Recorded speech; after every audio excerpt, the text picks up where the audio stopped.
Good morning, welcome to Frank's School. I'm going to show you how to build an off-grid folk hut. That's what I call them, folk hut. You can think of it as a cabin if you wish, but they're different, in the woods. Now, this is the first video of many because I'm going to show you step by step how you do this. These folk huts are tiny. They are very strong. They are timber frame-like. When they're finished, they're going to look like they're timber framed and not just fake because that's the way they're built. The timbers are built up timbers. Now they're tiny, very tiny, but they are modular. They can be put together end to end, side to side, one on top of two others. They can, and I'll be showing you an example of one that's meant to be by itself in the woods, and I'll show you another example of one that is the first of probably 9, possibly 18 that will be modular. I'll show you that. So I say that I'm going to erase some of this. They are tiny, that's true, but they are strong. They're very strong. They will support a deep soiled living roof. The entire garden can be covered with deep soil, and it will support that. They're very strong. I've told you that they're timber-like, but with built-up timbers. Now they're also cheap. Since I use rough-sawn lumber and because of other reasons, you could build these for less than $500. The price of lumber has gone up, and that's new lumber that I'm talking about there. The current one that I'm building, I probably won't have, the one in the woods, I probably won't quite have $200 in it. Normally $300 is what I have been saying, but as I say, the price has gone up. Now if you have to buy everything, if everything has to be bought, including the infill, which I use pallets for that, it's going to cost you then close to $1,000, maybe more, because the pallets alone are going to cost you maybe $800, maybe $700. So let's say $1,000 for all that. Now I say it's tiny. It's only 8 by 12 and 12 foot 5 inches. That's very, very small.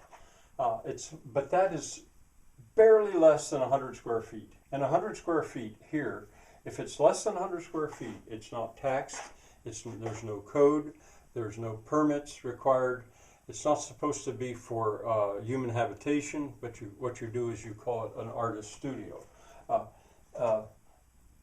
But even though if you only have one, that's a very small area, it becomes closer to, when you allow for the eaves, 2 foot in all directions, then you've got 12 foot by 16 foot 5 inches, which is approximately 188 square feet that is now being covered by the roof, but including the roof because it's a usable space. So the covered area underneath the folk hut and around it, and the roof, that adds 276. I think I got my math right. You put that together with this 100, so we're talking 376 square feet of usable surfaces. Now, so it is tiny. Now, I say pictures and drawings, they're going to come. They're going to come later. They're going to come soon. But there's so much explaining that needs to be done that I think I would start like this. And so that you can start right away. The first thing you've got to do is find your spot, your location. Where are you going to build it? Let's say X marks the spot. Now, these things are laid out to be modular. They're laid, it's 8 by 12. So let's say here's 8 and here's 12. Let's just say. I can't draw, which is one of the reasons I've been hesitant to do this. Now, figure there's one set of lines.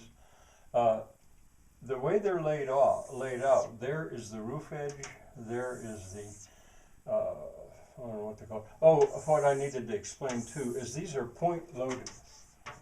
It is a very different kind of construction from stick framing. And the points in any given one is going to be there, there, there. These are the 12 critical points that the load goes down to. There should be 12 of them there.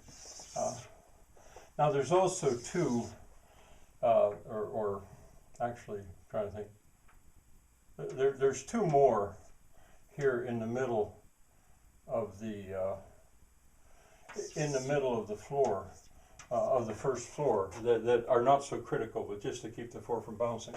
Now, you've got to think in these terms, and if you want to locate this all by itself, you first have to figure location, where is it going to be, then you have to figure out orientation. This is before level, orientation, how are you going to orient it, and you know, are there trees that you want to miss, how are you going to set it there. But if you want to allow for it possibly someday being modular, then you've got to allow for the fact that of this 12 foot,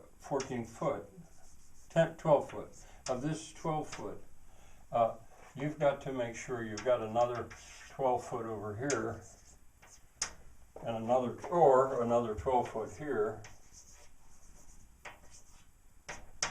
I think you understand. You've got to allow that you've got that space, or if you're going to make them end to end, that's a little bit more variable, but not really. Of this 16 foot 5 inches, and why it's not 16 even, I'll tell you later on.